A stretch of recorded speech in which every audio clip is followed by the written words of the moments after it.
Hello student, welcome back to my YouTube channel. जैसा कि हम लोग प्रीवियस क्लास में लाइंस एंड एंगल्स में जो है कि टॉपिक्स पढ़े थे कि पैरेलल लाइंस क्या होता है, इंटीरियर एंगल क्या होता है, एक्सटीरियर एंगल क्या होता है, करस्पॉन्डिंग एंगल क्या होता है, ट्रांसवर्सल लाइन क्या होता है।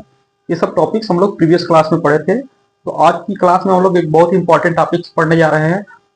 Alternate interior angle, alternate exterior angle, consecutive angle, ये सब क्या होता है आज की क्लास में हम लोग यही डिस्कस करेंगे, जो कि एग्जाम में बार बार पूछा जाता है, जो कि बहुत ही इंपॉर्टेंट भी टॉपिक्स है। तो सबसे पहला टॉपिक्स हमारा अल्टरनेट इंटीरियर एंगल, इसको हिंदी में बोलते हैं एकांतर अंतःकोण। इंटीरियर एंगल आप लोग पढ़ चुके होंगे, तो यहाँ पर एक वर्ड बड़ा है अल्टरनेट। अल्टरनेट का मतलब क्या होता है? एकांतर। इसको हिंदी में बोलते हैं एकांतर अंतःकोण यानी अल्टरनेट इंटीरियर एंगल। ये क्या होता है? जब कोई दो लाइंस दी हो, उसको एक ट्रांसवर्सल लाइन क्या करती है? इंटरसेक्ट करती है। तो दोनों लाइन के बीच में बनने वाला एंगल जो ट्रांसवर्सल लाइन के क्या अपोजिट साइड में हो, दूसरे के अपोजिट साइड में हो, तो उसको हम लोग क्या बोलते हैं? Alternate interior angle. फिर से ध्यान से सुनिए, जब कोई दो लाइंस हो, उस लाइंस को कोई एक ट्रांसवर्सल लाइन अलग अलग पॉइंट पर काटती है, तो उस दोनों लाइन के बीच में, क्योंकि इंटीरियर बोला है, इसका मतलब उन दोनों लाइन के बीच में और जो ट्रांसवर्सल लाइन उसके अपोजिट साइड में बनने वाले जो एंगल्स होते हैं वो क्या कहलाते हैं? Alternate interior angle. जैसे यहां पर देखो, ये एक लाइंस है,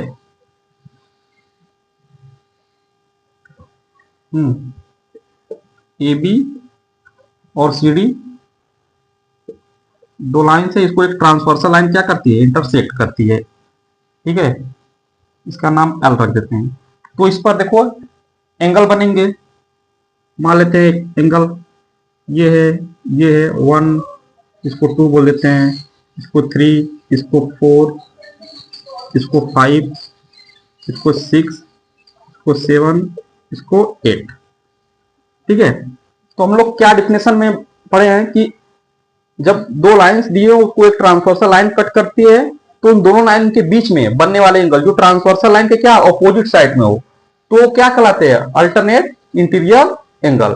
हाँ, तो जैसे यहां पर देखो, तो यहां पर यही है डिफिनेशन की angle that lie between two lines on opposite side of the transversal line are called alternate interior angle. तो यहां पर देखो, ये ट्रांसवर्सल लाइन एल है और ये लाइन ए बी और सी डी है, इसको अलग अलग पॉइंट पर कट करते हैं, यहां पर और यहां पर। तो और इंटीरियर एंगल इसमें कौन कौन है? एंगल 2 है, 4 है, 5 है, 7 है, ये इंटीरियर एंगल है। और 1, 3, 6, 8 क्या है? Exterior angle. तो हमको भी यहां पर क्या लेना है? इंटीरियर एंगल के बारे में बात करना है, वो भी कैसे? अल्टरनेट। जिसे एंगल 2 है, तो एंगल 2 का, एंगल 2 और एंगल 7 देखो, ये ट्रांसवर्सल लाइन है, ये भी इंटीरियर है, ये भी इंटीरियर है। और क्वेश्चन डिफिनेशन में बोला है कि वो क्या होना चाहिए? अपोजिट में होना चाहिए एक दूसरे के, ट्रांसवर्सल लाइन के। तो देखो, ये भी ट्रांसवर्सल लाइन से अटैच है और ये भी है, और साथ ही साथ एक दूसरे क्या है? अपोजिट है। ये लेफ्ट साइड में है, ये राइट साइड में है। इसलिए एंगल 2 एंड एंगल 7 क्या हो गया? Alternate interior angle. इसी प्रकार एंगल 4 एंड एंगल 5 ये पेयर में होते हैं, एंगल 4 एंड एंगल 5 हाँ आर आल्सो इंटीरियर एंगल। ठीक है, आर आल्सो इंटीरियर एंगल। ठीक है, तो यहां पर देखो एंगल 2 और एंगल 7 इंटीरियर एंगल होंगे, एंगल 4 और एंगल 5 क्या हो गए? ये भी इंटीरियर एंगल हो गए। और एक चीज और ध्यान रखना, अगर क्वेश्चन में बोल दिया लाइन जो ए बी और सी डी अगर पैरेलल हो गए, तो ये जो इंटीरियर एंगल होंगे आपस में इक्वल भी हो जाएंगे। तो इस बात का ध्यान रखना, ये बहुत इंपॉर्टेंट है, इसी से क्वेश्चन बनता है। If line A B and C D are parallel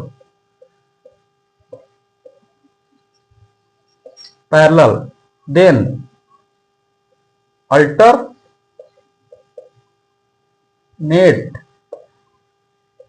interior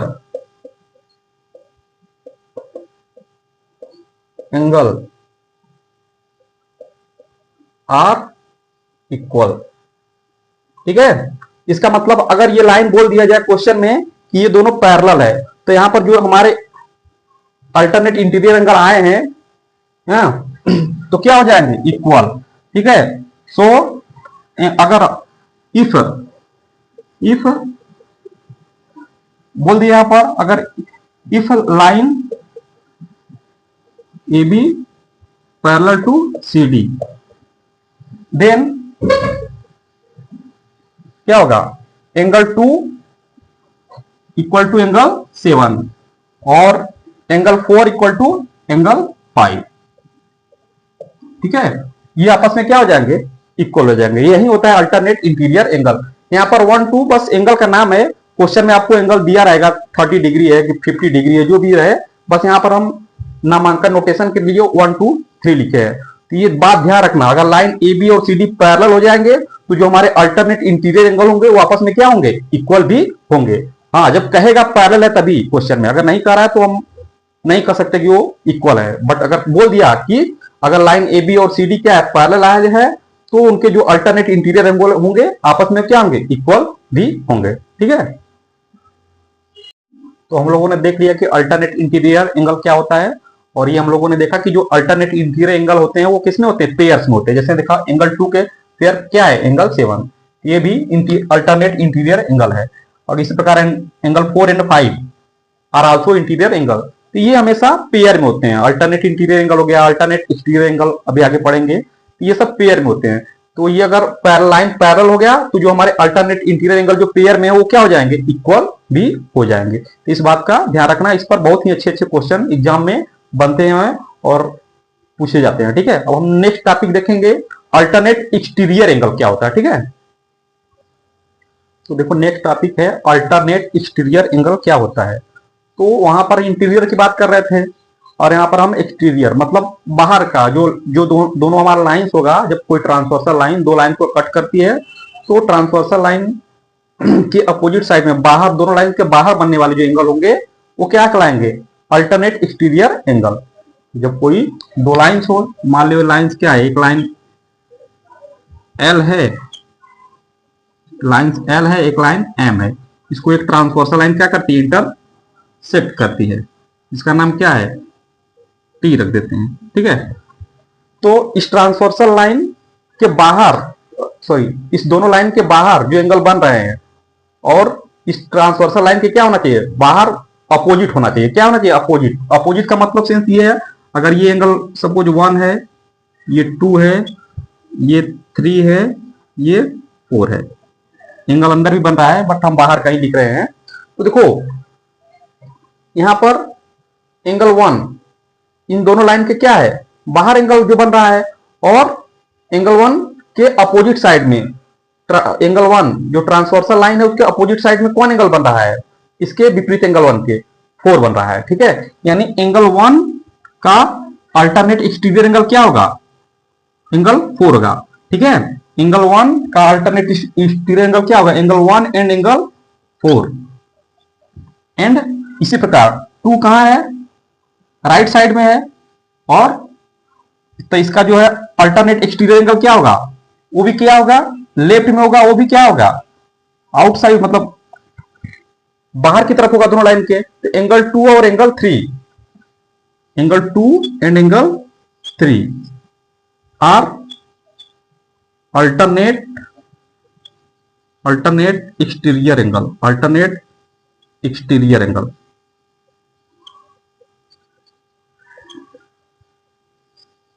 ठीक है, फिर से ध्यान दो, जब कोई दो लाइंस हो उसको एक ट्रांसवर्सल लाइन कट करती है तो दोनों लाइन के बाहर जो एंगल बनता है, ठीक है, जो दोनों लाइन के बाहर एंगल बने हो और वो ट्रांसवर्सल लाइन के क्या हो? अपोजिट साइड में जो एंगल पेयर के रूप में होते हैं वो क्या कहलाते हैं? Alternate exterior angle. जैसे यहां पर एंगल 1 देखो आउटसाइड में इन दोनों लाइन के, इसका एक्सटीरियर एंगल क्या होगा? अल्टरनेट एक्सटीरियर एंगल क्या होगा? एंगल 4 होगा। अब इस ट्रांसवर्सल लाइन के एक एंगल लेफ्ट में होना चाहिए तो एक राइट में होना चाहिए। ठीक है, तो एंगल 1 यहां पर देखो कहां है? लेफ्ट में है, बाहर की तरफ। तो इसके अब इस लाइन के अपोजिट, मतलब अपोजिट साइड में देखेंगे वो भी बाहर होना चाहिए। तो एंगल क्या है? 4 है। तो एंगल 1 और एंगल 4 एक पेयर में होंगे, अल्टरनेट एक्सटीरियर एंगल। इसी प्रकार एंगल 2 और एंगल 3 एक पेयर में होंगे। तो ये क्या है? Alternate exterior angle. तो सेम इसमें भी वही आएगा। अगर दोनों लाइन, अगर क्वेश्चन बोल दिया है कि दोनों लाइन अगर पैरेलल है, तो अल्टरनेट एक्सटीरियर एंगल क्या होंगे, आपस में इक्वल हो जाएंगे। तो यहां पर लिख लो आप लोग, ठीक है। इफ स्टार बना के, if line L parallel to M, मतलब लाइन एल और एम क्या हो जाए, पैरेलल हो जाए, देन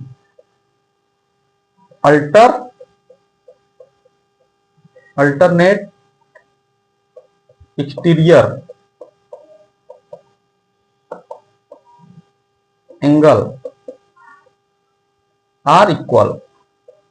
बहुत ही इंपॉर्टेंट बातें हैं ये सब, ठीक है। तो जो हमारा अल्टरनेट एक्सटीरियर एंगल हो जाएगा इक्वल होगा। इसका कहने का मीनिंग क्या है, that is angle one angle four क्या हो जाएगा, इक्वल हो जाएगा। Angle one equal to angle four, इसी प्रकार angle two equal to angle three, ठीक है। तो ये आपस में क्या हो जाएंगे, इक्वल हो जाएंगे। आप लोग अगर कंफ्यूजन हो कि नीचे का एंगल क्यों नहीं बना, तो नाम लिख लीजिए। ये मान लेते हैं 5 है, इसको 6 ले लो, इसको 7 ले लो, इसको 8 ले लो। ये सब इंटीरियर एंगल है। तो बट यहाँ पर हम लोग एक्सटीरियर की बात कर रहे हैं तो एक्सटीरियर वाला ले रहे हैं, ठीक है। तो इस प्रकार से अल्टरनेट एक्सटीरियर एंगल ये सब होते हैं। तो जब आपको क्वेश्चन मिलेगा तो वहां पर 1 2 करके नहीं रहेगा, वहां पर एंगल का नोटेशन दिया रहेगा कि ये एंगल अगर 30 डिग्री है तो इसका अल्टरनेट एक्सटीरियर एंगल क्या होगा, अल्टरनेट इंटीरियर एंगल क्या होगा, ठीक है। तो वहां पर आपको क्वेश्चन आप देखेंगे तो आपको समझ में आएगा। फिलहाल में जो कॉन्सेप्ट बता रहे हैं अभी उसको ध्यान में रखिए, जब क्वेश्चन आएगा तो आप लोग को खुद समझ में आएगा कि क्वेश्चन में कहना क्या चाहता है, ठीक है। तो इस प्रकार से अल्टरनेट एक्सटीरियर एंगल होता है, अल्टरनेट इंटीरियर एंगल हम लोग पढ़ लिए। अब हम लोग नेक्स्ट टॉपिक पढ़ेंगे कंजिक्यूटिव एंगल, ठीक है। तो देखो नेक्स्ट टॉपिक है हमारा कंजिक्यूटिव इंटीरियर एंगल्स, या इसी को हम लोग क्या बोलते हैं, को इंटीरियर एंगल्स। ये भी बहुत इंपॉर्टेंट है।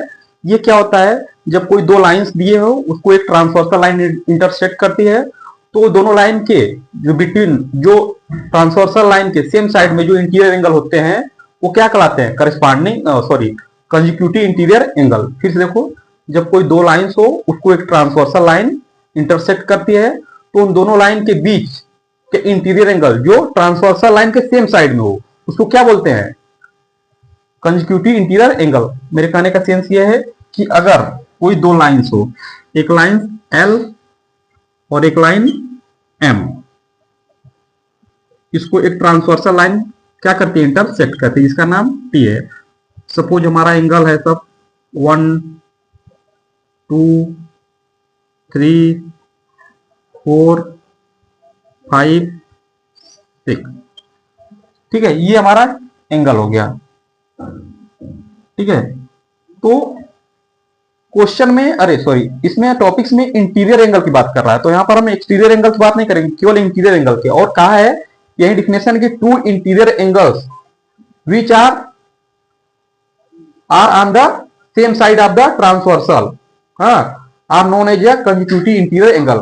मतलब दो लाइंस को एक ट्रांसवर्सल लाइन कट करती है, तो ट्रांसवर्सल लाइन के एक ही साइड में दोनों लाइंस के बीच का जो इंटीरियर एंगल होता है वही क्या कहलाता है, कंजिक्यूटिव इंटीरियर एंगल। तो देखो यहां पर जिसे कंजिक्यूटिव इंटीरियर एंगल कौन है, 6 and 4, हियर 4 and 6 दोनों देखो क्या है, इंटीरियर एंगल है और ट्रांसवर्सल लाइन के एक ही साइड में है, ठीक है। तो 4 and 6 हो गया, और इसी प्रकार 3 and 5, ये भी देखो ट्रांसवर्सल लाइन के एक ही साइड में है, मतलब लेफ्ट में है ये और ये राइट में है। और साथ ही साथ दोनों इंटीरियर एंगल होना चाहिए, क्योंकि डिफिनेशन में यही कहा गया है कि जो एंगल हो वो दोनों लाइन के बीच में होना चाहिए और ट्रांसवर्सल लाइन के एक ही साइड में होना चाहिए। तो यहां पर देखो एंगल 3 और एंगल 5 दोनों इन दोनों लाइन के बीच में, एल और एम दोनों के बीच में, यानी इंटीरियर है और ट्रांसवर्सल लाइन के एक ही साइड में है। इसलिए एंगल 4 and 6, इसी प्रकार angle 3 and 5 are consecutive interior angle. इसको क्या बोलेंगे, कंजिक्यूटिव इंटीरियर एंगल, ठीक है। ये दोनों क्या, एंगल 3 and 5 और angle 4 and 6 are consecutive interior angle. क्यों, क्योंकि ये दोनों एंगल इंटीरियर एंगल है और ट्रांसवर्सल लाइन के एक ही साइड में है। 4 and 6 देखो राइट साइड में है और इंटीरियर है, ठीक है। इस प्रकार 4 एंड 6 क्या हो गया, कंजिक्यूटिव इंटीरियर एंगल। इसी प्रकार 3 एंड 5 ये भी दोनों क्या हो गए, कंजिक्यूटिव इंटीरियर एंगल। और इसका एक बहुत ही इंपॉर्टेंट खासियत है कि अगर लाइन एल और एम दोनों पैरेलल हो जाए तो जो हमारा कंजिक्यूटिव इंटीरियर एंगल है वो उनका सम क्या होता है, सप्लीमेंट्री होता है। मतलब दोनों का सम, यानी ये लाइन एल और एम पैरेलल हो जाए तो जो हमारे एंगल से जो कंजिक्यूटिव इंटीरियर एंगल है 4 एंड 6 का सम करेंगे तो कितना होगा, 180 डिग्री होगा। ठीक है, तो इसको हम लोग इंपॉर्टेंट में लिख लेते हैं। If line L parallel to M, then consecutive